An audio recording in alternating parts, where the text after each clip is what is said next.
Welcome back to another fun-filled show. I'm your host, T. is Blanchard, aka Free Blanche, aka Blanche Radamus, aka Blanchy Kruger. And today's title is Anti-Whiteism, the Death of Pava LaPere. Anti-Whiteism, the Death of Pava LaPere. I often talk about this thing called anti-whiteism. And anti-whiteism is rooted in this notion that white people are inherently bad. That's anti-whiteism in a nutshell, that white people are inherently bad. So if white people are inherently bad, then by default, everybody else is inherently good. If white people are inherently bad, then everybody else is inherently good. So no one else, meaning no other non-white person, has to pass any kind of character test. It's just assumed that they're good because they aren't white. And this is literally the foundation of anti-whiteism. So when it comes to America, America has a black eye, not because of war, not because of imperialism, not because of conquering new lands. America has a bad reputation because of slavery. The foundation of the negative image of America is slavery. So the existence of Black people in America, the mere existence of Black people in America, literally justifies every negative thing about America. Think about what I'm saying. The fact that Black people are here justifies every argument that is anti-American. If you notice, whenever there's discussion about America, that's always the default: slavery. So what you'll find is that when other groups of people practice slavery, it's because white people made them do it. When white people practice slavery, it's because they're greedy, evil, and wicked. So what I'm telling you is that the entire world gets a pass, and everybody's guilty. The entire world gets a pass because white people exist. So just like the existence of Black people in America literally justifies the image of America to the world and how bad America is, the existence of white people in the world gives everybody else a pass. As I've said before, anybody that has a grievance in the world, they're talking about white people. So if it's Jews with anti-Semitism, they're talking about white people. If it's Black people and racism, they're talking about white people. If it's the LGBTQs, they're talking about straight white people. And I want to be specific. The white person that they're talking about is not the white liberal. The white person they're talking about is the Christian, conservative, patriotic white person. That's who they're talking about. So anybody that's white, that is not ashamed of being white and loves their country and believes in God, that's the person that's the cause of all the problems in the world. And most non-white people are guilty. Anyway, so let's just jump right into it. What's up, Baby for Life? What's up, Teddy Sucks? What's up, Naomi? What's up, Neek? What's up, Antonio? Again, today's title is Anti-Whiteism, the Death of Pava LaPere. Now, remember that the United Nations under the Biden administration said that they were going to investigate racism in America. And I want to say maybe in 2021 or 2022 or 23, maybe 21, the UN came over here and they interviewed 133 Black people. Now, I want you to think about this for a second.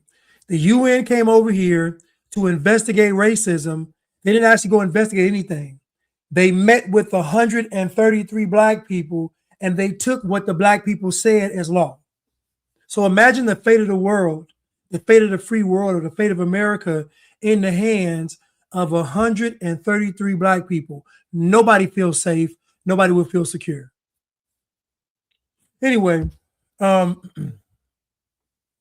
Jarrell said the same with white Christians who died in the Civil War. Exactly. And so this channel talks about anti-whitism and anti-whitism being the most dangerous thing that we've ever seen. More dangerous than globalism, more dangerous than communism, more dangerous than socialism. Anti-whitism is more dangerous than nuclear weapons, more dangerous than disease, famine.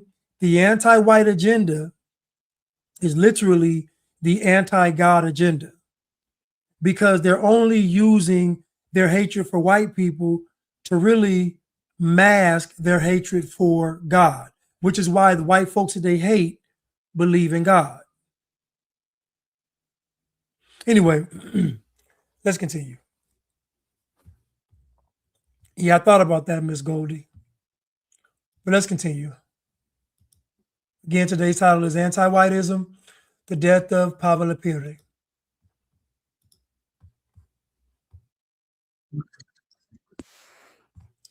I got to share the screen. My bad, y'all.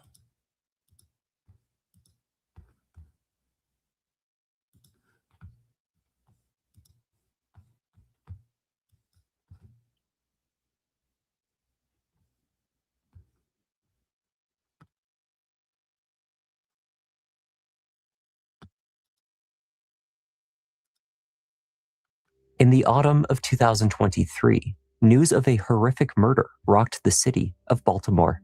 A young and talented entrepreneur, one of the city's rising stars, was found brutally attacked and killed on her building's rooftop. Pava LaPere had many friends and no known enemies. Investigators began by speaking with those who knew her best. Then they retraced her steps, and piece by piece, they filled in the puzzle and hunted down a killer. Hi there, I'm Kevin, and welcome to Just Thought Lounge.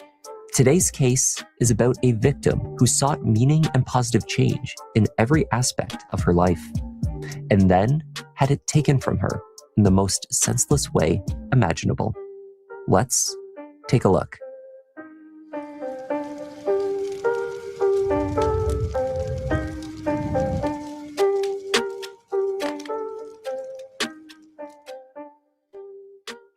Monday, September 25th, 2023, began like any other day in downtown Baltimore. The 300 block of West Franklin Street was home to the offices of EcoMap Technologies, a tech startup. The company, comprised of over 30 employees, was the vision of Pava LaPere, a young, ambitious, and successful entrepreneur. Hey, Pava, CEO and founder of EcoMap Technologies. The CEO was a workaholic. She lived and breathed EcoMap. Its continued growth was her passion, and her employees like family. That morning, as staff grabbed coffees and gathered for meetings, Pava's absence from the office was noticeable and extremely odd. It was not only uncharacteristic of their ceaselessly dedicated boss to be tardy, but Pava also lived in the same building. Her commute to work consisted of a short elevator ride to the ground floor. Unable to locate her at roughly 10 a.m., EcoMap's co-founder, Sherrod Davis, placed a call to the Baltimore PD. Hi, I'm actually calling to file a missing persons report. Okay, what is the address for the officer to come? 306 West Franklin Street. This is my co-founder. We run a business together. Okay, and you saw him Friday, correct? One of our other coworkers saw her on Friday. Friday, okay. And what is her name? Pava LaPere.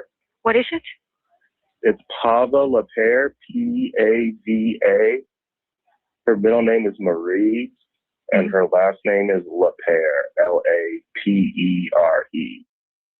25, go over to 306 West Franklin Street, Suite 102. See a Sherrod Davis wants to report her coworker is missing. While officers were dispatched to the building, Pava's team continued to search for her. Her apartment door was found unlocked. There was no sign of her inside. Calls to her cell phone went unanswered. Others tried to gain access to her email and messages through her laptop. Meanwhile, everyone compared notes. When had they last heard from Pava? That is when someone suggested that they check the roof. Kevin Carter, an EcoMap employee and good friend of Pava's, climbed the ladder to the restricted rooftop. Baltimore City 911 over 1223 is the address of emergency. Yes, emergency. There's a dead body on the rooftop of 306 West Franklin. Tell me exactly what happened, Kevin. We filed a missing person report for my friend and boss this morning, and we just checked the rooftop of the building. I'm looking at her. Okay, is she awake? No. Is she breathing? No. Please tell me why does it look like she's dead? I don't want to get too close. She's. You gotta get closer, Kevin. Why does it look like she's dead?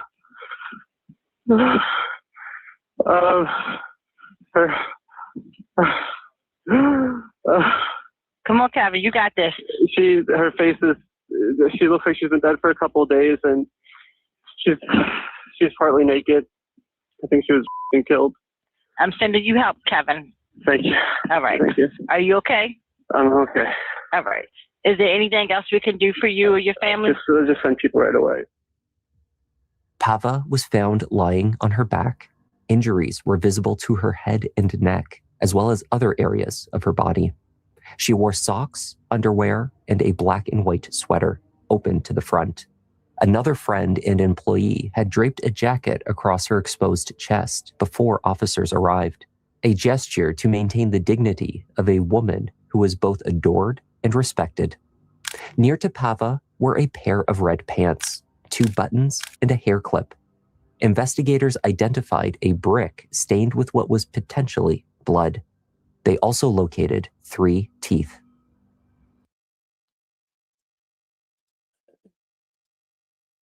So when I was watching this, the first thing that stuck out to me was, how did she end up on the roof?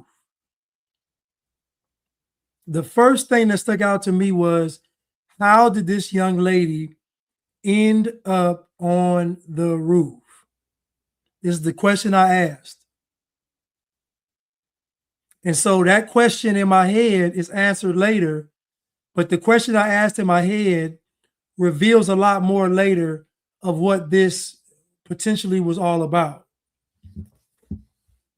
aside from anti-whitism.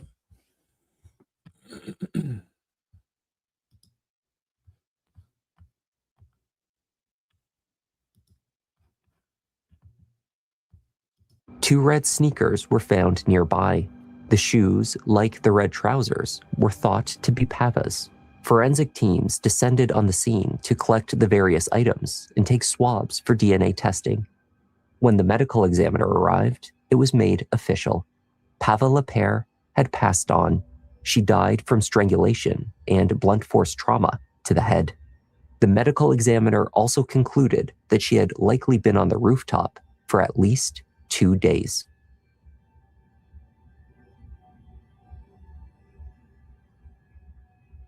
At the age of just 26, Pava had already made waves in the Baltimore business community and a positive impact on the city.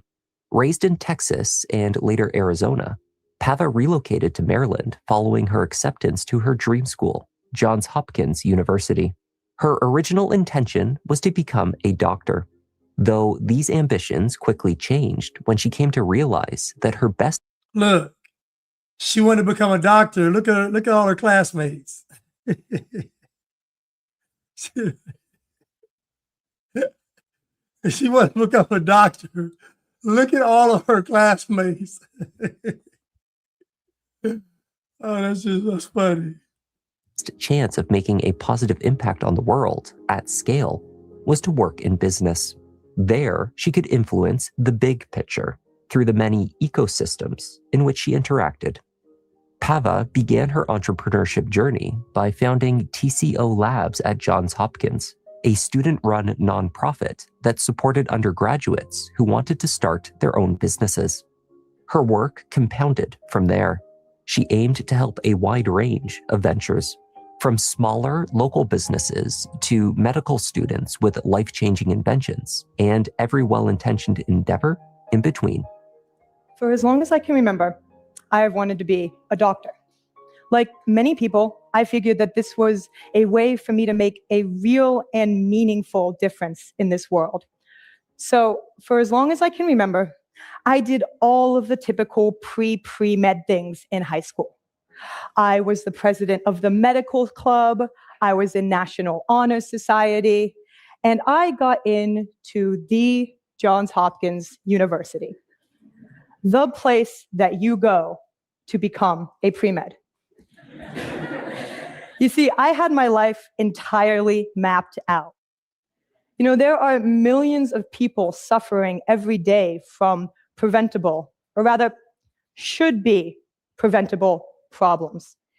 Needless violence, environmental devastation, severe racism, hatred, inequality, and not just in countries half a world away, but in our very own cities.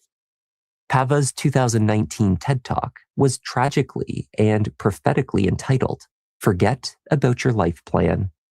In it, she spoke of the failings of society, how the systems that we develop are the tools that we can use to make change. Now, I want to say this too. Now, you notice she has a bit of a speech impediment.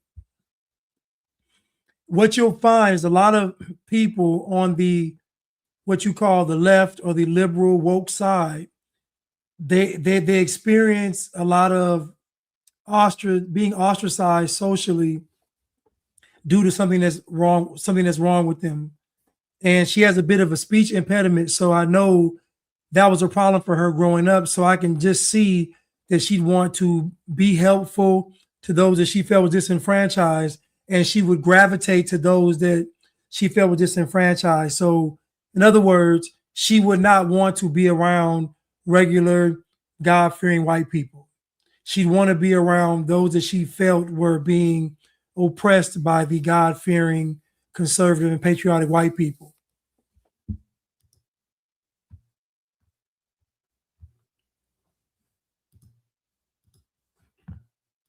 Improve our world and better people's lives.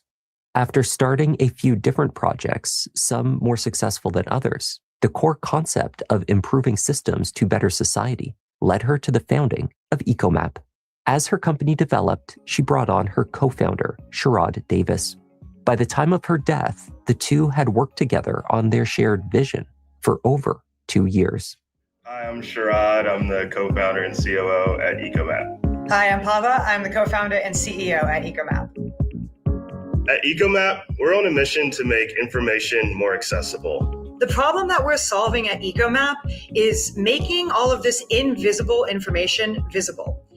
These efforts led to recognition. Pava was named one of Forbes magazine's top 30 under 30. Employees at EcoMap spoke of her dedication to family, friends, and community. They called her a 5'2" giant. As investigators assessed the horrific scene on the rooftop, downstairs, employees of EcoMap gathered. They were transported to the station for questioning. The team spoke about Pava, about who she was as a person, and about who could have possibly wanted her dead. She's just like a ray of sunshine, honestly. Mm-hmm.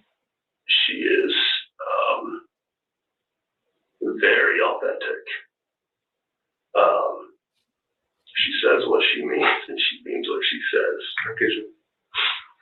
Extremely hard worker, extremely brilliant, which is why I was so excited to work with her.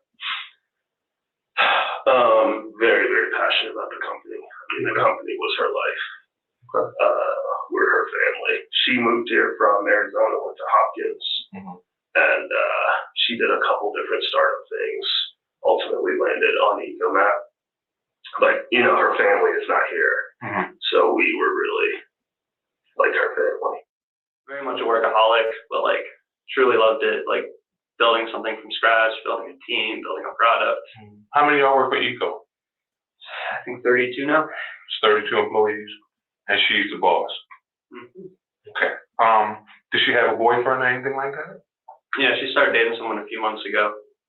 Okay. You know his name? Did Pava have any? Remember that. Remember that. My first question is, how did she get on the roof and she was dating somebody? Keep those two things in the back of your mind. How did she get on the roof as a question and she was dating somebody? Let's continue. Any enemies, anything like that? You are a friend, correct? Yeah. Yeah. Did she, you know, express any problems with anybody, anything like that? No. All right. Did you know anybody that would have been angry with her, mad with her? No. Anybody would have wanted to harm her, anything like that? I mean, everyone I've ever met spoke highly of her, and just, I don't know, they all seem really close to each other, and I didn't know anyone who had any ill will or anything like that. Do you know anybody that wanted to hurt Pava? No. Pava LaPere was, by all accounts, as admired as she was successful. Speaking with her employees, a pattern developed. Everyone was devastated over her loss, and no one had a bad word to say about their boss, who was also a friend. Investigators located Pava's boyfriend, a software engineer named Jeremy. He had been in St. Louis for work over the weekend. The last message that he had from Pava was from 10:04 p.m. on Friday night. Keep that in mind. She was dating someone who was out of town. Back to my question, how did she get on the roof? Remember that. Her boyfriend was out, or guy she was dating was out of town. Let's continue. September 22nd. She had just attended Artscape, a large outdoor festival showcasing artists, designers, and performers. She wrote to him that it was an amazing experience. Then his follow-up messages went unanswered. Investigators traced Pava's last known movements on the evening of the 22nd. Ring cameras inside the EcoMap office captured her saying her goodbyes that evening. She wore the same clothing that she would later be found with, the black and white sweater, red trousers, and red sneakers.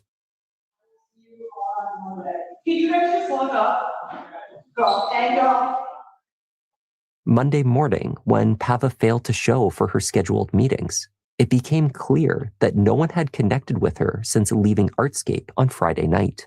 Kevin was the last person to see her when they parted ways at the festival. Like, her what? We don't know where Pava is. And like, that alone is like, that's the weirdest sentence I've ever heard, because we always know where Pava is. She's either working, or she's talking to someone about work, or she is, you know, doing something with her friends, which are other people that she works with. Sherrod went to step out, talk to Eden, and then he came back and rallied us all together and was like, we don't know where she is. So I'm going to call Jeremy, who's her boyfriend. And Jeremy said last year from her was Friday. Kevin also was saying how he was with her on Friday night, and like everything just kept coming back like Friday. Like that was the last time anyone had heard from her. And how long did y'all stay there? We stayed through the set, probably 5-10 minutes after, and then I went to walk home and she went to walk home. Was it dark then? What was it like? Yeah, it was. It was lit up because it was Artscape. There's a lot of like stuff happening still, but it was like 10 o'clock. So. Okay, so it was nighttime. It was nighttime, yeah. Okay. So you didn't walk with her home? No. Okay. Did she say what she was going to do? I assume she was just heading home to sleep. She said she's about to work for like 12 hours the next day doing some engineering. So that was like basically her whole weekend plan. Did she say she was going to meet anybody? Pava had obviously made her way back to the building on West Franklin that night. How and why would she be on the roof, an area restricted from the public? Maybe it was Kevin, maybe it was me, but somebody was like, "You think maybe she's on the roof?" Because Pava likes to go on the roof sometimes. And it's like a very Pava thing to do, to come home and she loved, she loved her view and loved either from her window or going up on the roof sometimes. So we see that Pava liked going on the roof. She liked going on the roof. She liked the view. Let's continue. Up there, she would take team members up there, like, "Have you guys been to the roof yet? Oh, okay, let's go." Like she's gone on the roof before to just hang out. She loves the Baltimore skyline from there.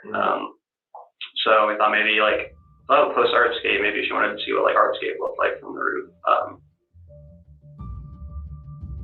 The security cameras positioned at the front door of the building on West Franklin captured Pava returning home from the Artscape Festival at about 10:30 p.m. on Friday night. She meandered to the doors casually, almost blissfully, after a fun night out with friends. Pava looked back from the direction she came and then once again across the street before entering. Investigators would later determine that Pava had encountered a man on the street after parting ways with her friends. He was following her home. Only moments after going through the doors, the man jogged up the steps behind her. He looked through the glass into the lobby of the building. Pava was seated on the sofa just inside the doors. He took an item from his pocket, then waved Pava to the door. The cameras did not capture audio. The two spoke at the threshold. The exchange lasted about 40 seconds. Whatever the man had to say must have convinced Pava that he was trustworthy. She was captured making a welcoming gesture, inviting him into the building. And let me ask you all a question.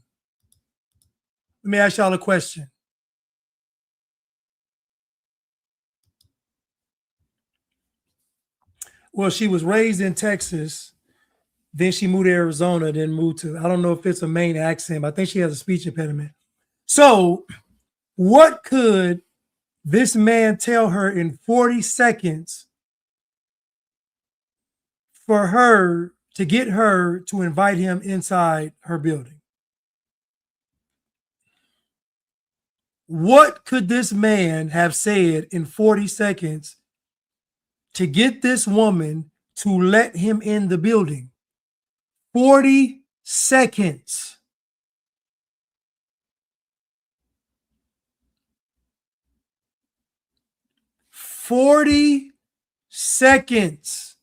And she let this man into the building.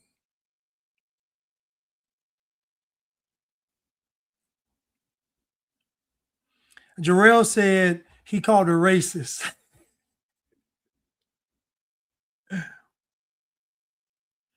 Miss Graves said, phone's dead, I need to call my Uber. It's possible. Miss Graves said, instincts of a gnat. There to work on the Wi-Fi electricity. Okay. Let's keep watching. But I'm gonna go back to my question. If all that's true, how did she end up on the roof? Let's continue.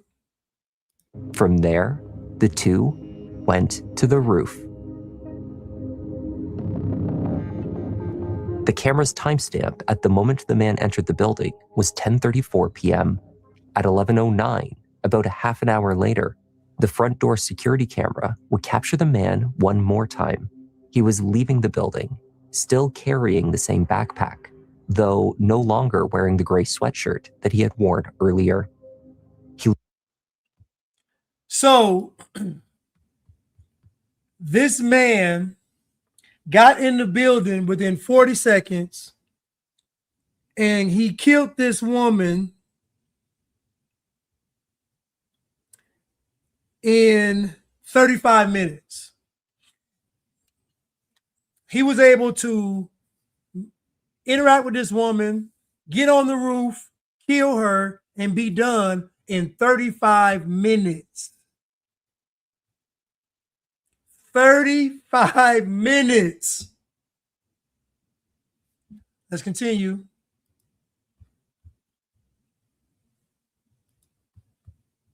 Looked around the street briefly as he made his exit, strolling away into the night. The man from the surveillance video was rapidly identified, in part because Baltimore PD were already actively looking for him in connection to another brutal attack that had taken place just 3 days earlier. 32-year-old Jason Billingsley was hired as a maintenance worker at a building on Edmondson Avenue. On September 19th, Jason used his position to gain entry to the building where a young couple, April Hurley and boyfriend John Day Gilmore, rented an apartment. Jason reportedly banged on the front door repeatedly, claiming that the kitchen was flooding. When April opened the door, he forced his way in. It was reported that he then bound the couple with duct tape, assaulted April, and slashed her throat before dousing both of them with gasoline and setting the building on fire. The couple miraculously survived. April managed to climb out a basement window. She returned with help. The couple suffered second and third degree burns and were both in serious condition when they were taken to the hospital. So this guy was the maintenance man of a building or some units. He bangs on the door. The lady opens the door. Again, no situational awareness. Opens the door. He goes in there, duct tapes them both, rapes her, slits her throat, sets the place on fire. He did this 3 days prior to what he did to this girl, Pava. This guy. But let's keep going. So you have Pava opening the door up, the young lady opening the door up. Everybody's opening the door up for this black man, and they're only doing it because they don't want to seem racist. Do you understand how dangerous it is for you to have in the back of your mind that if you behave in a safe manner, that you're being racist? Okay, let's continue.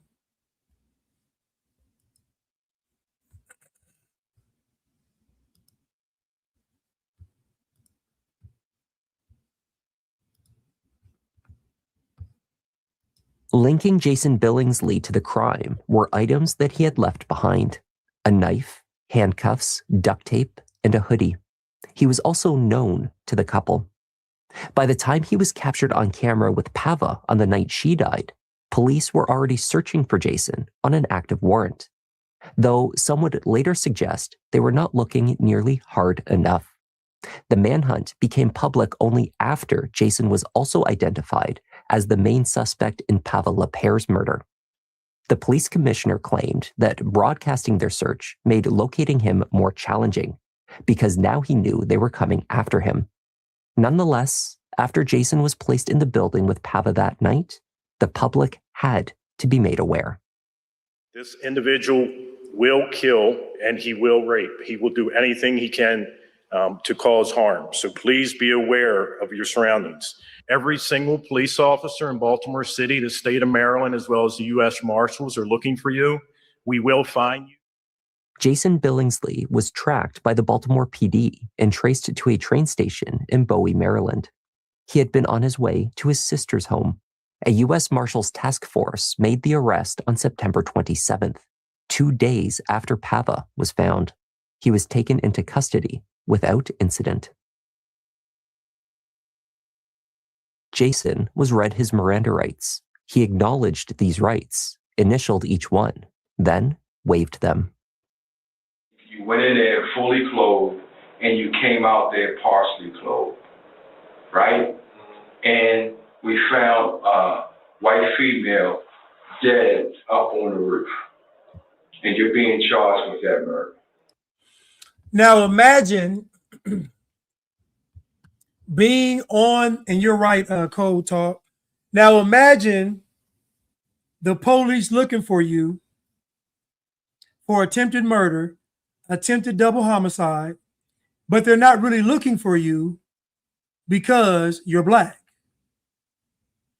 What I'm trying to show you all is that black people are allowed to maneuver through society like this. You have white liberals giving them carte blanche, even at the expense of their own lives.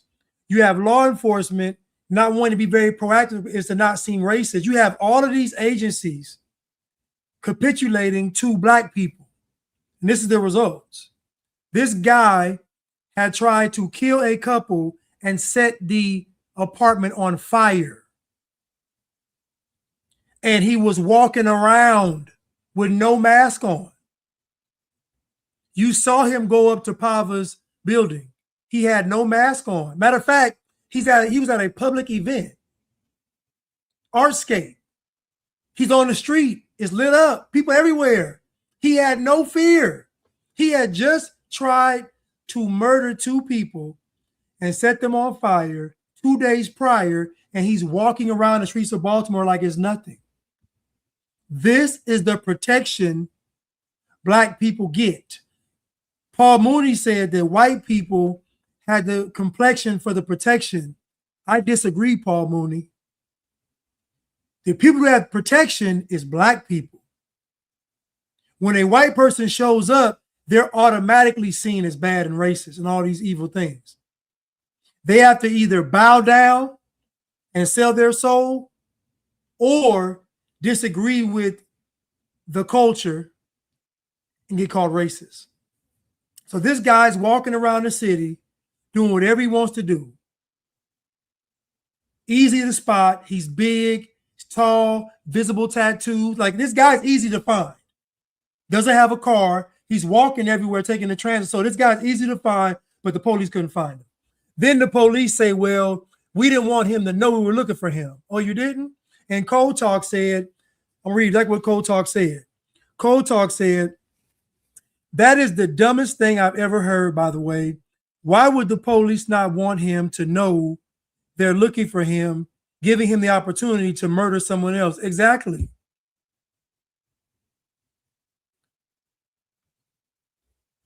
Exactly.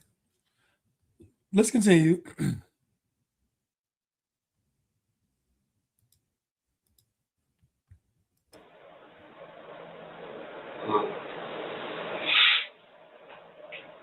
Let me ask you this. Were you at 306? That is the address, right? Yeah, 306. 306 West Franklin Street? You're not answering that? Okay. Detectives wasted little time confronting him with the evidence of Pava's murder. It's so f***ed up that my own sister like set me up, though. He ain't caught that night. That's crazy. That's crazy. Let me tell you what's crazy. What's crazy is this young lady was a pillar in the community, going into her apartment, trying to make her life better and the lives better for everybody around her. She fought for Black Lives Matter. She fought for police injustice, right? She fought for all of that. She was an advocate for all of that. And the very thing and the very people she fought for, she died at the hands of this guy right here. She died at the hands of this guy here, the guy that she would advocate for. The guy, so that's what's f***ed up. EcoMap technology stands against systemic racism, bigotry, in a police state that criminalizes Black bodies. That's what she promoted. That's what she was about. That's why she trusted and wasn't biased and trusted that you would be an honorable person and let you in the building. Jason Billingsley reportedly had a rough upbringing, separated from his 5 siblings and placed into foster care at a young age. His problem behaviors developed early. His criminal history dates to 2009.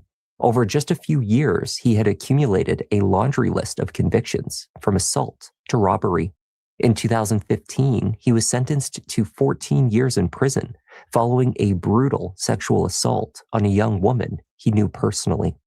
Jason was released early in October 2022 after earning good time credits through a program that encourages good behavior. The credits can automatically reduce sentences without the assessment or judgment of a parole board. In Jason's case, a parole board had twice refused to release him.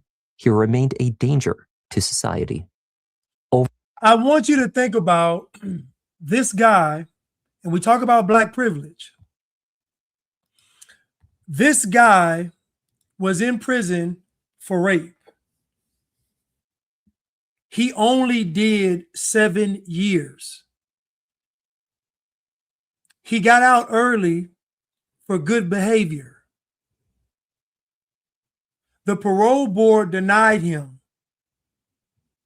So he was denied by the parole board twice, but the way they got it set up is where they can bypass the parole board and you can just get out because we say you had good behavior. And y'all want to tell me that black folks don't have any privilege. This man got out of prison. He got out of prison. The parole board said he's a danger to society. He can't get out. The prison said let him out. Probably some woke doctor, some woke teacher. This is how dangerous anti-whiteism is. This is why I said it's more dangerous than any nuclear weapon. Anything you can think of, it's more dangerous because anti-whiteism puts us all in harm's way. Because what anti-whiteism does, it says that white people are inherently evil. And that means it's okay to do evil to white people and anybody that's in proximity. And when I say proximity, have value or care about America. Care about your country. Believe in God. Detest black culture. Detest woke ideologies. Detest socialism.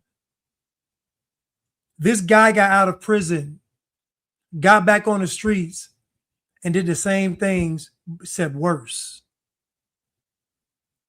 But y'all want to convince me that America's racist. Now, let me ask you a question. If a white man went into a black couple's home, raped the black woman, slit her throat, beat the black man up, set the place on fire, do you think Baltimore will be taking a proactive approach to catching him? Do you think if it was a white man that did it to some black people, they would want to keep on the hush? Do you think his face wouldn't be plastered all over the news if a white man went into a black couple's home and tried to kill them and burn them alive? You and I both know that if this was flipped and he was white and they were black, it would have been a man. They would have got on TV that day. This man has to be brought to justice. But because he's black, just to keep it a secret. Could you imagine the outrage if a white man had killed a 26-year-old black woman who was a CEO of her own company? Could you imagine if a white man, released from prison early, kills a black woman, 26 years old, who's the CEO of her own company, helping the people? Do you think there would be outrage? Do you think there'd be outrage for the black woman who got her skull cracked open, who got sexually assaulted, teeth knocked out of her head, strangled to death, beat, left for dead on the roof. Do you think folks would have outraged if a white man did that to a queen?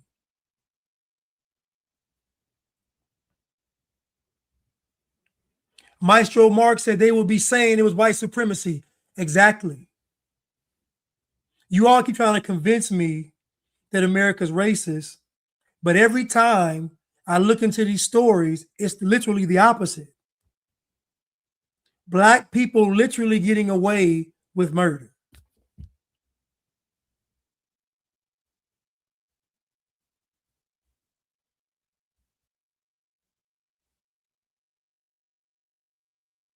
Yes, Cold Talk. Her teeth were knocked out of her mouth by the root. I don't think you all know how hard you got to hit somebody to knock the teeth out from the root with an entire tooth. That means you had to have fracture. That comes from fracture, jaw fractures. He was hitting her face hard, hitting her head hard.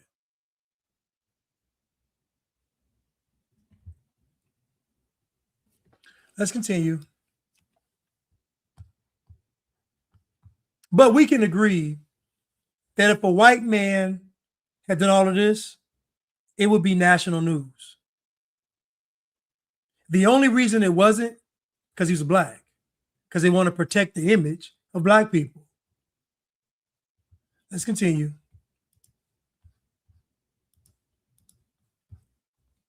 For roughly an hour, detectives repeated the facts to Jason.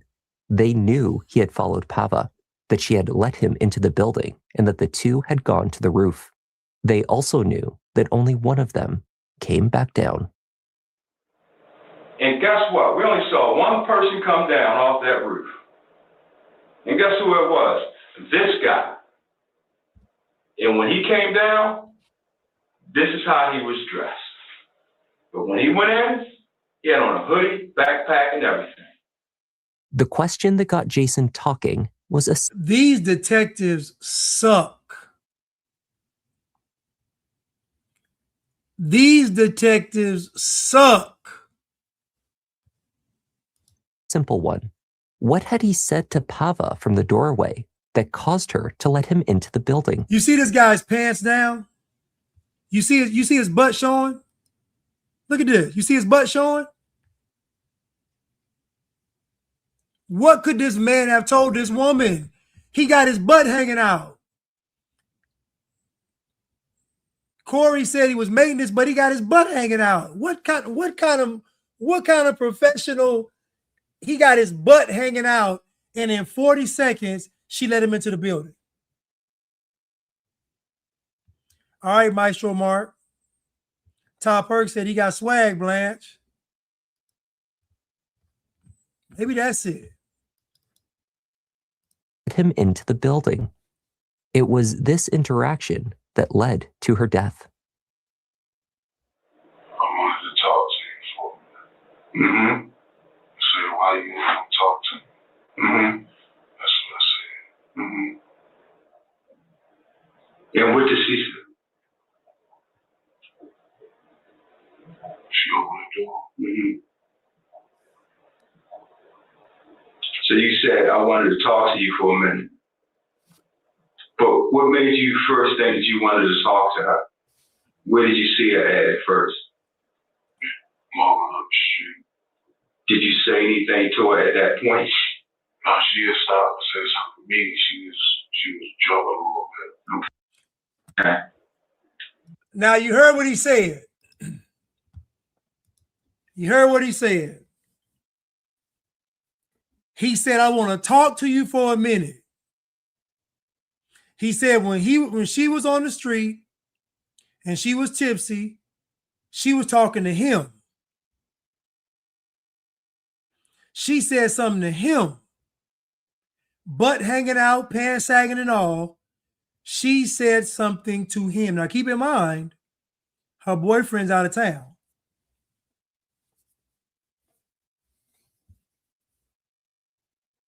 Keep in mind, her boyfriend was out of town. She had just got off the phone with her boyfriend out of town. She sees this black guy on the streets, and she says something to him, and he said she was drunk a little bit. He said he went to the door and said, I need to talk to you. She says, why you want to talk to me? I'm just telling y'all, this man, now listen, he might be a murderer, psychopath, degenerate animal, but I believe him on this. Because in 40 seconds, what could he have said to this woman in 40 seconds? He said, I need to talk to you. She said, why you want to talk to me? I need to talk to you. Well, come on in. He said she opened the door.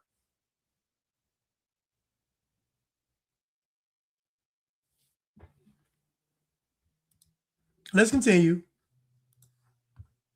And what did she say? So she was talking like something funny or something, I don't know. A little joke or something. Yeah, like a little joke. Mm-hmm. She left. I followed. I went and asked her why she don't talk to me for a little bit more.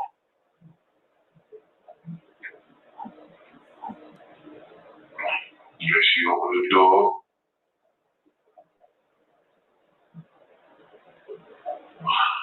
We went up to the roof. What made you all go to the roof? She brought it up. What'd she say? She said, come on, I want to show you something. Mm-hmm. Bingo. Bingo. Bingo.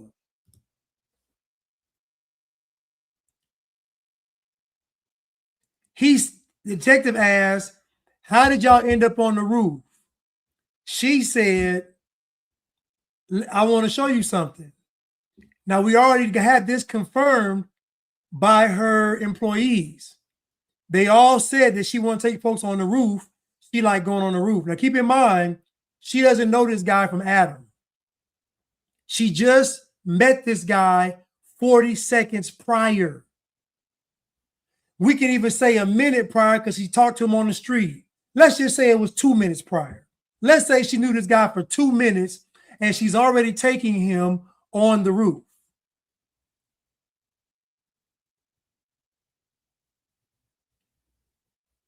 Nobody wants to say it. Keep in mind, she has a boyfriend or somebody she's dating. So if you're dating somebody, young lady, why are you entertaining another guy when your person is out of town? He's in St. Louis for the weekend. So when he's in St. Louis, you already got a black guy on the roof.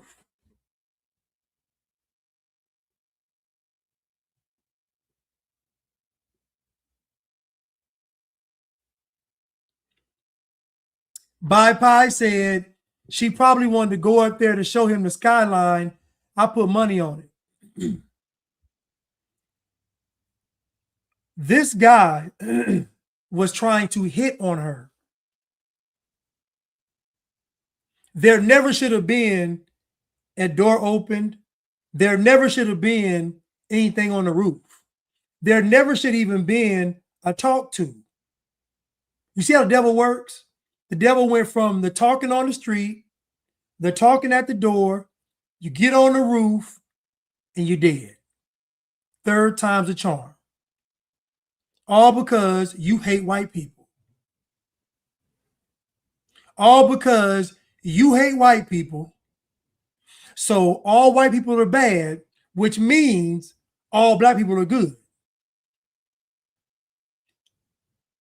This man got his shorts sagging, neck tattoos.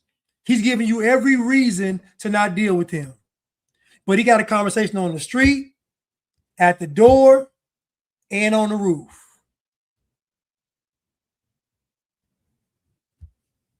Let's continue.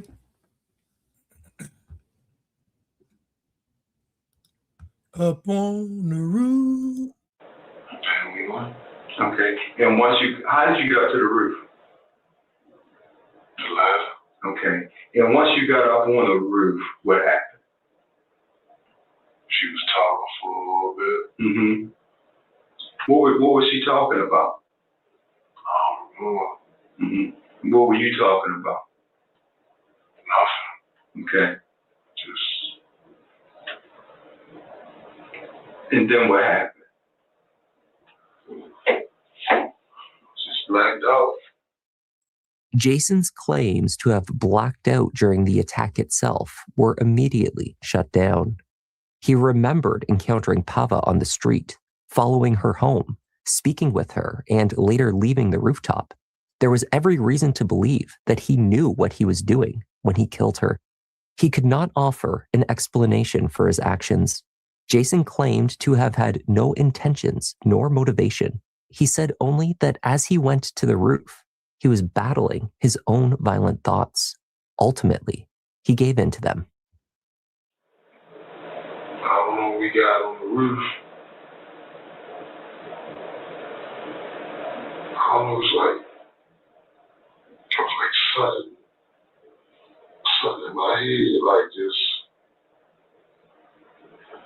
one person saying, don't do it. One person saying, don't do it. Don't do it. You got too much going on. And then like this demon, like, it was just like, it seemed like it was just waiting to just be let out or something like that. Now keep in mind, she's so simple. She talking and rambling and going on, and this man is talking to demons in his head. She clueless. Now, I'm going to just say what I think happened. So if this guy is trying to holler at you, meaning he's trying to get with you, because he said, I want to talk to you. She said, why you want to talk to me? So she's already playing cat and mouse with this man. She's already entertaining this man. She knows this man likes her. She knows this. And you go back to the video, look how she was giddy and looking. If she had talked to him on the street, look how giddy she was looking back at the street. I wonder if he was going. I'm just telling y'all what it was. She took this stranger to the roof. Why? Because she wanted to show the black man a better life. She wanted to expand his horizons. No. She was entertaining his advances.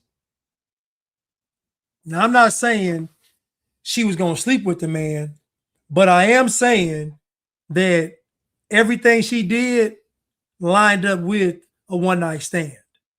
Because you got to think, she lives in the building. Her office is in the building. Her office is in the building. She lives in the building. And her favorite spot is the roof. He saw all of that in less than 2 minutes. And she was tipsy. Keep in mind, her boyfriend is out of town. He's in St. Louis.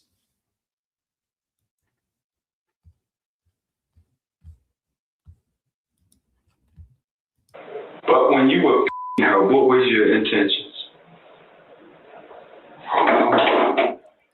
Code Talk said Blanche, she even waited in the lobby, sitting on the couch instead of going to her room. Exactly. I didn't even think about that. Exactly. She even waited in the lobby. So you saw her turning around, looking at the street, waiting for this guy. She wanted to talk to this guy. Now, clearly, you can hear this guy talking. He ain't talking about nothing. But she saw this guy and she thought, my boyfriend's out of town. I can have a little fun. I'm giving y'all my opinion.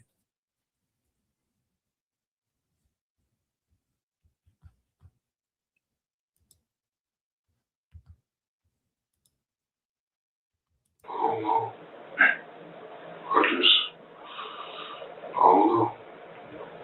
I ain't like thinking about none of that till after. Like, I ask myself, like, why I do it. And I don't know why I do it. Why I did it. I don't know, like my conscience and everything else was saying, just go right downstairs. Just go right downstairs. And then I don't know, it was just something that just had to do it. Jason admitted to using the bloodied brick found at the scene to strike Pava. He would not provide any further details relating to the nature of the attack.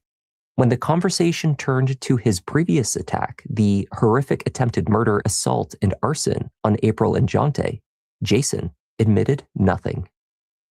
So I'm gonna ask you straight up. I'm gonna look at you in your face. Has there been another time that you blacked out? No. And maybe you had did something that you aren't so proud of?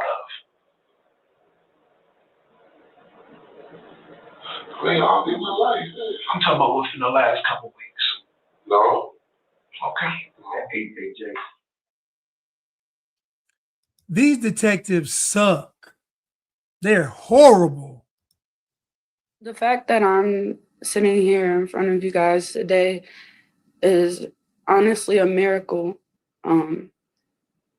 Sometimes it's still unbelievable that I'm here.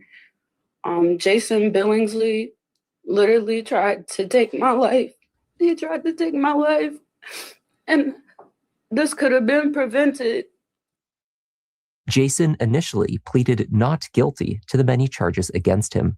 His defense attorney argued that the confession he gave to the Baltimore PD for Pava's murder was coerced and that he had not properly understood his rights. As these legal disputes continued, the family of his victims pursued battles of their own. April Hurley sued her landlord and property management company, arguing that they failed to do due diligence when they hired Jason Billingsley, a convicted sex offender, as a maintenance worker and then gave him access to the building where she lived. And we are here to announce that today, a Baltimore City jury awarded April and Jonte Gilmore a $21.5 million verdict against Eden's Homes LLC and Property Pals LLC for failing utterly to vet, to do any background research on Jason Billingsley, a terrible, terrible, repeat violent sex offender. And for her stupidity, she got 25 million. And for her stupidity, you in the house with a man and you rushing to open the door and it's a man outside. So for her stupidity, they get 25 million. Now they rich. To be paid in installments, of course. Look at the lawyer. Look at the lawyer. Look at him. Look at the lawyers. Look at these. Who are these people? Who are these people? Every time I've been stupid in my life, it's cost me. It's funny how now these folks are stupid and they're getting paid. Let's continue.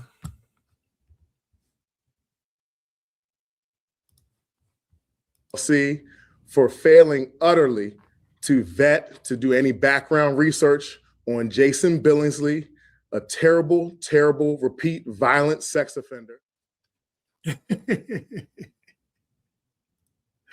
Hey, Jarrell said they got sued for not doing a background check on a black man, but if they had done a background check and not hired him, they still would have got sued.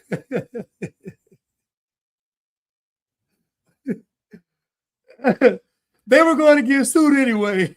Jarrell said they got sued for not doing a background check, but had they done a background check and not hired him, they still would have got sued. So it's a lose-lose. You were going to lose either way. Out of that 25 million, those lawyers are at least getting 33%, probably 40%. Easy payday for them lawyers, easy payday.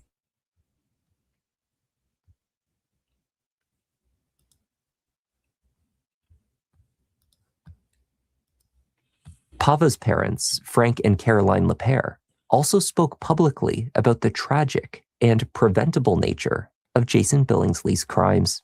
they campaigned for the Pava LaPere Act, a bill that would remove the possibility of release due to good time credit for those convicted of first-degree sex offenses. I greet you as the proud father of Pava LaPere, my only daughter, and the latest victim of Jason Billingsley. However, Pava was not his only victim. Her grieving mother, Caroline, and her loving brother, Nico, are also victims. The first violent crime which has been stated, which he pled guilty for and was convicted and sentenced to 30 years in prison for, happened in 2015, and yet he was released early in October of 2022. This man had 30 years to do in prison. This man had 30 years to do in prison, and he got out in 7.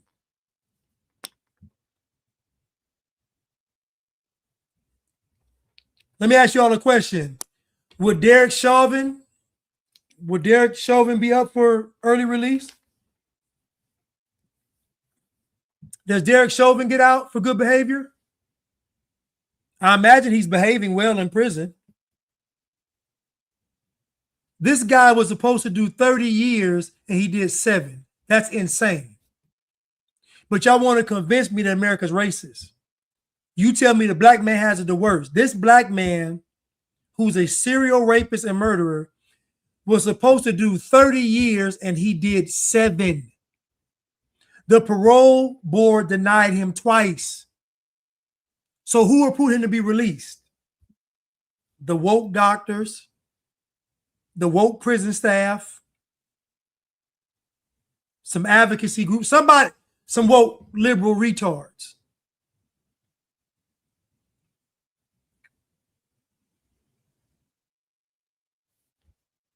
If he had been white, do you think he would have been out of prison? Let's continue.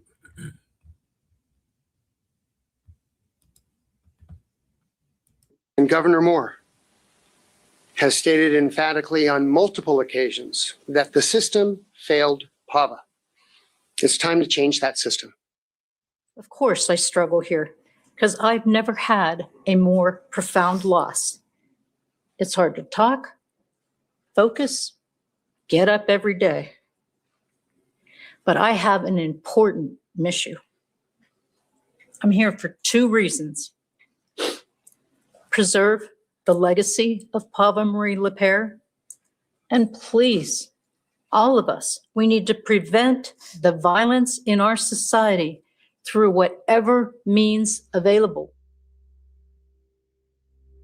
In May 2024, the Pava LaPere Act was signed into law, protecting innocent victims from repeat violent offenders. On the same date, a second law, also inspired by Pava, came into effect. The Pava LaPere Legacy of Innovation Act provides startup grants to student entrepreneurs in Baltimore. The University of Johns Hopkins chose to honor Pava in a similar fashion by renaming Fast Forward U, the innovation hub in Baltimore's Remington neighborhood, to the Pava LaPere Center for Entrepreneurship. Jason Billingsley eventually reached a plea deal in both cases. He was given 2 life sentences for the rape, torture, and attempted murder of April Hurley and the attempted murder of Jonte Gilmore. For the murder of Pava LaPere, he was handed another life sentence to be served consecutively. While Jason could technically become eligible for parole after serving 60 years, at which point he would be approximately 93 years old, prosecutors and legal experts have stated it is highly unlikely he will ever be released. Acceptable justice may have been served today, but it will never fill the void, erase the grief, or replace the impact that Pava would have had given the full life that she so deserved. I know that he did not have a good life. I know that there are 5 siblings. I know they were all given up. And they grew up separately and independently in foster care. And I was sorry that what possibly could have been a prosperous life of his was taken from him at an early age and created, unfortunately, the monster that attacked April and Jonte and murdered our daughter. You see how disgusting this is? Do you see how disgusting her father is? Basically, what he's saying is that because he grew up in foster care, a monster was created. Foster care didn't make him a monster. Growing up without his siblings didn't make him a monster. What made him a monster was the culture, because the culture condones monsters being created. The system made him a monster. Society made him a monster.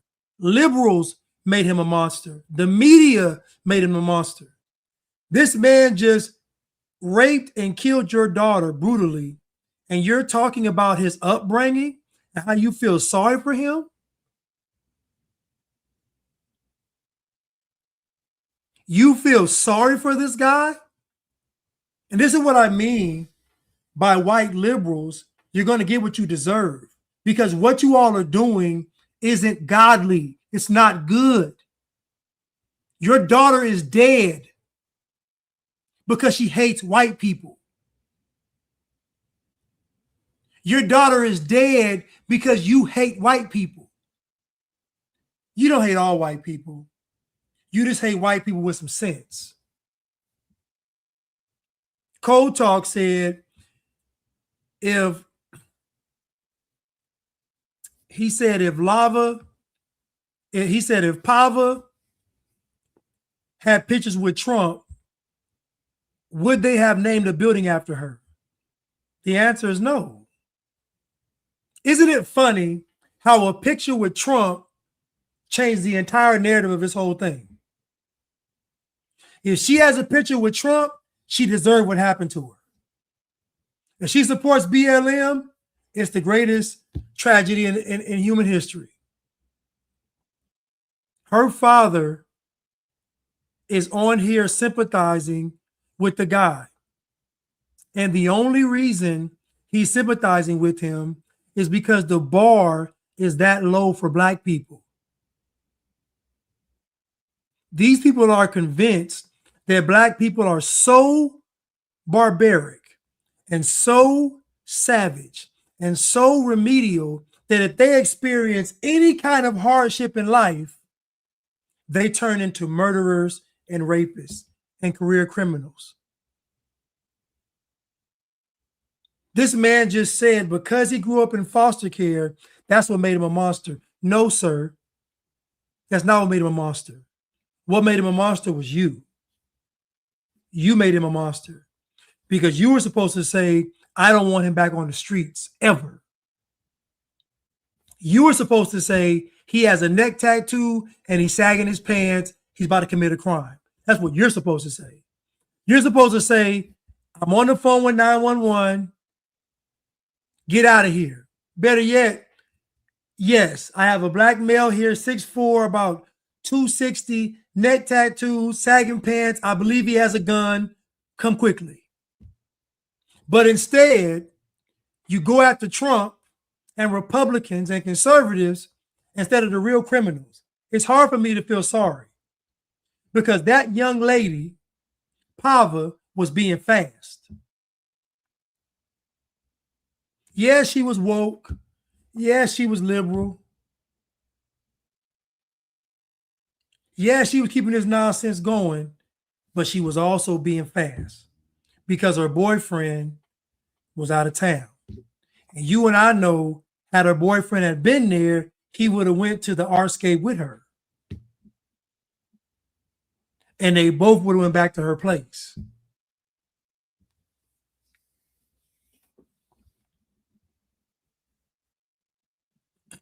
Cold Talk said he was terrorizing the white kids in his foster care.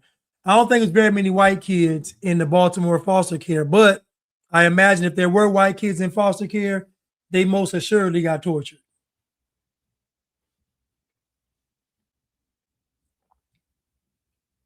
This guy is sitting here crying and slinging snot for this murderer, justifying why he's a monster. No, sir, you created this monster. Your daughter created this monster. And I pray for his mother and that she may find peace. But other than that, I don't have any other feelings about Mr. Billingsley. It's disgusting. It's absolutely disgusting.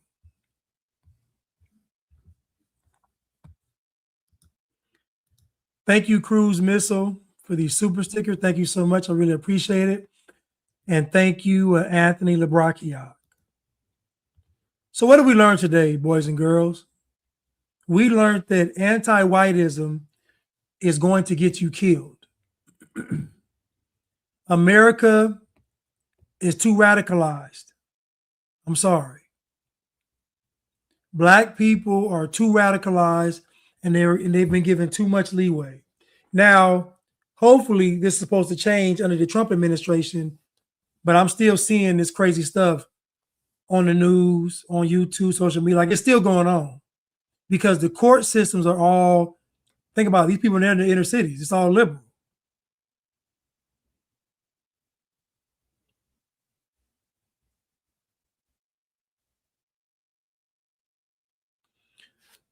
Bai Pai said, I personally think it's from a form of child abuse to allow your daughter to go to school and live in a big liberal city.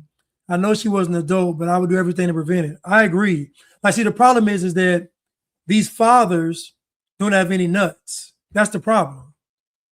Instead of you just being, see, the problem is that these dads can't even be dads because them being dads, they're going to be called racist by their own children.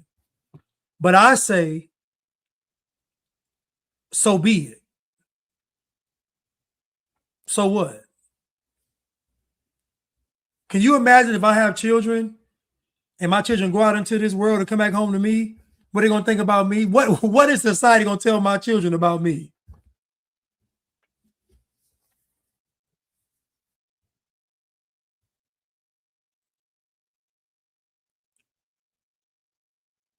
Yeah, she's probably from Austin, more than likely. She was liberal. Think about it. For you to move from Texas to Arizona to Baltimore, come on, man. Listen, this anti-whiteism is rooted in the hatred of white people.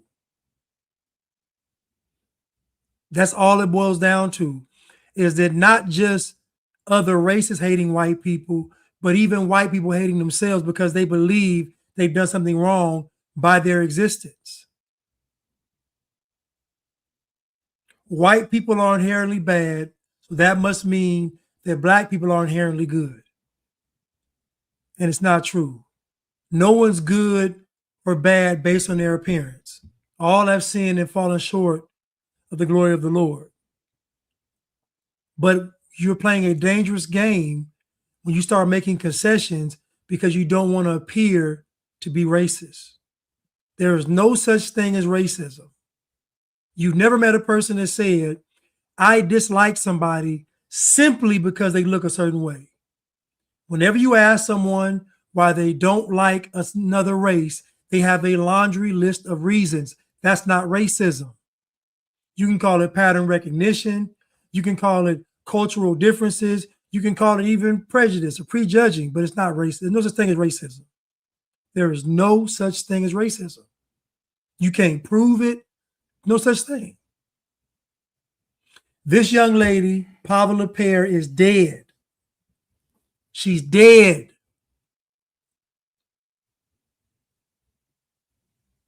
Because she hated white people herself and she was being fast. And it cost her. What's up, Missy? Listen, y'all. Top person, you might as well expose social service ran by Bliggities now. Listen, people can get mad at me all they want. I've been doing this going on 6 years. And I'm telling you now, there is no such thing as white privilege. I've only seen black privilege. I've been doing this for 6 years. I've only seen black privilege. A white person can't even wear a MAGA hat in public everywhere. Think about that. Think about when Biden and when Kamala Harris was going against Trump. Think about how divisive it was to support Donald Trump. It wasn't divisive to support Kamala Harris. It was supporting Trump. People being attacked for supporting Trump.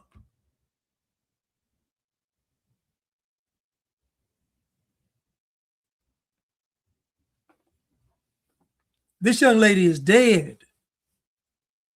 And many more are going to die. Even the girl that was on the train in Charlotte, she sat in front of this black dude thinking that he wasn't going to hurt her. I don't care if you seem racist. I wouldn't do it. Ask these black women, are black men violent? Ask them. Don't, dear non-black women, ask black women about black men and your safety. I don't agree with everything they say, but they're not going to paint you a rosy picture. They're not going to paint you a rosy picture. Black men can be very violent and brutal and savage. This is what it is. Black men lead the nation in homicide. That should tell you something. They lead the nation in crime. That should tell you something. Black people are dancing in clubs to music promoting killing. Should tell you everything. Black folks run into the dance floor to dance to a song telling them to kill and murder. Dear white people, stop hating yourself, please. Please. Please stop hating yourself, because you're going to make all of us suffer.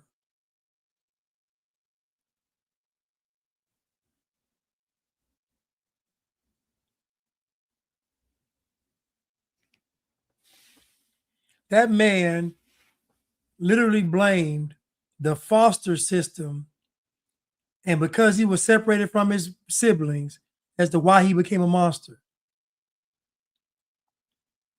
He became a monster ultimately because he wanted to.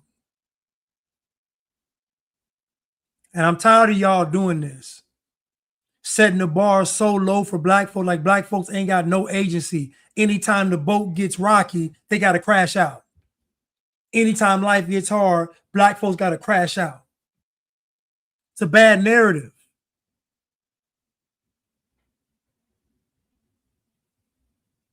Dear black people, they don't respect you. They think you're stupid. They believe that if you all face a life adversity, you are going to crash out.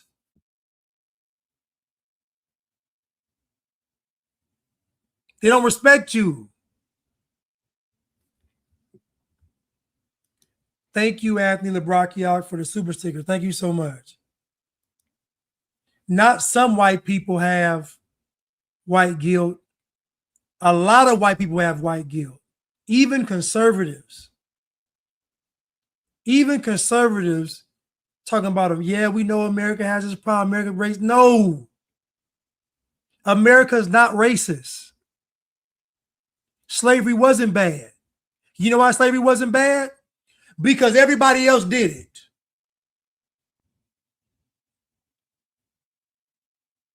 You only say slavery is bad because white people did it.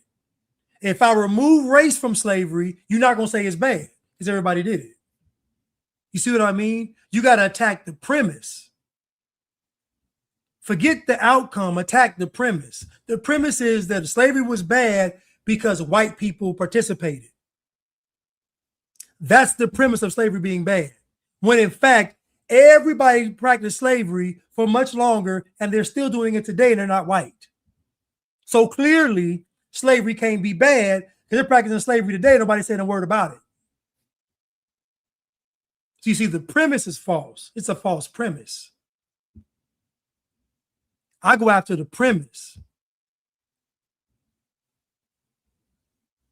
Your parents being absent from your life, you going to foster care, not being around your family and siblings, does not make you a murderer or a rapist. It doesn't.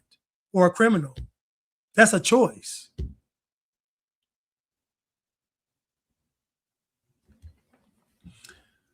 Listen, I love y'all, and I will see you all tomorrow to do some relationship talks. I'll be on tomorrow. But listen, I love y'all, and I will see you all soon. Thank y'all for supporting me and tuning in tonight. I will see you soon.